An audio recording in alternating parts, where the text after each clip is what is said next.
यदा मृदे कौरवसृञ्जयाना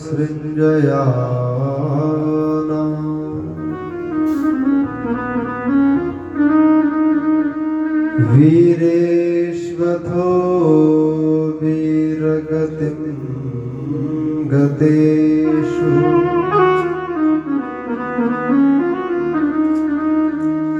वृकोदराविद्गदा विमर्शः भगनोरुदण्डे धृतराष्ट्रपुत्रे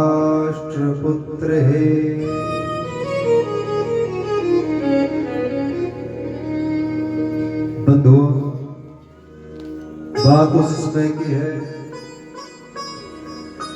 जब कौरव और पांडवों का युद्ध हुआ। किसलिए युद्ध हुआ?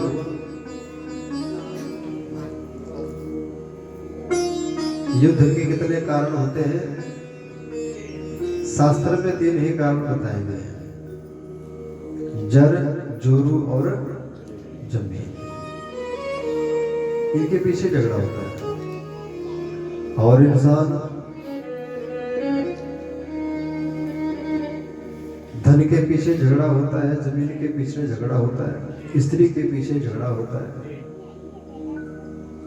और जमीनी विवाद जो जमीन साथ जाने वाली नहीं है, लेकिन फिर भी उस जमीन के लिए हम इतना लड़ते हैं कि महाराज जैसे कि इसको साथ लेकर के जाएंगे। बोलिए बाकी भिलाल जय हो कर दे। लेकिन बंधुओं, ये चीजें साथ जाने वाली नहीं है। अगर ये साथ ले जाने वाली होती तो महाराज हमारे दादा परदादा इसको नहीं छोड़ते, यहाँ तो घसीट करके ले जाते इस धरती को साथ। महाराज ये मेरी जमीन है, लेकिन ये साथ नहीं जाती है। ये हमें दी मिली हुई है कि अपने जीवन को इसमें आप जो निर्वाह करें, इसको यापन करें।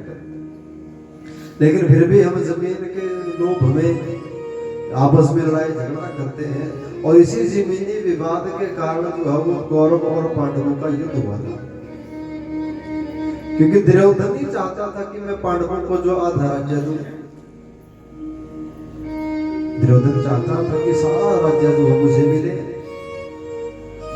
लेकिन पांडव कहते थे कि महाराज हमारा वैसे तो आधे के ऊपर अधिकार है, लेकिन हम तो 5 गांव भी आप दे देंगे ना तो उसमें भी हम संतुष्ट हैं।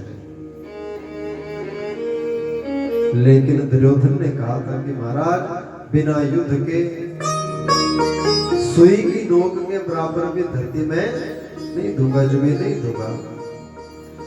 और इसी बात के कारण जो है कौरव और पांडवों का युद्ध हुआ, जिसमें कौरव 100 भाई थे, पांडव जो थे 5 थे। और जैसे ये वहां युद्ध हुआ तो इसमें कौरव मारे गए, कौरवों की पराजय हुई। 100 भाई थे, 100 में 100 जो मृत्यु को प्राप्त हो गए। और दुर्योधन का भी हाल